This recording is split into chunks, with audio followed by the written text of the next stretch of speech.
And as the warnings ramp up in our state, we're seeing more bars and clubs in Old Town Scottsdale closing their doors voluntarily after they were called out by the governor. But there is still no new mandate in place, meaning bars across our area can remain open. ABC 15's Nicole Valdez reporting from Mill Avenue in Tempe. Popular nightlife spot, Nicole, and what are you seeing out there tonight? Yeah, it's definitely emptier than usual. Typically, there are lines out the door to most of these places on a Friday night, but check it out. An entire row of bars empty and closed with no word on when they'll come back to life. But there are a handful that are open, though. Some you might actually recognize. They are trying to stay off the governor's radar, though.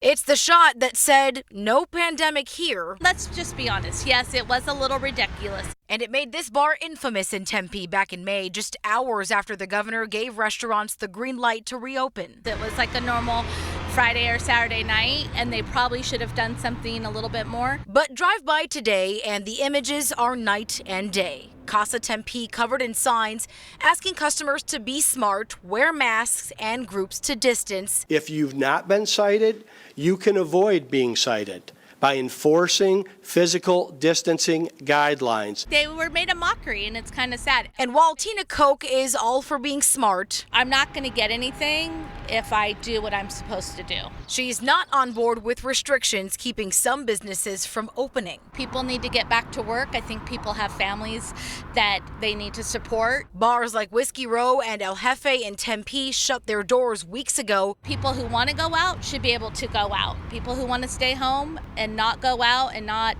do things, that's their right. But over in Old Town Scottsdale, we did that because we thought it was the absolute right thing to do. Money's not an issue. Some major name clubs shut down Thursday night after being called bad actors. There's no playbook for this, so we're doing what we can to the best of our ability. They'll stay closed this weekend, but what about the big business that rolls in on July 4th? Come next weekend, I would be really shocked if they're closed. Now, it's also important to point out governors in both Texas and Florida have told bars they can no longer serve alcohol. Now, that is not a mandate here in Arizona, even though we are seeing bars voluntarily close, but that could change in the future.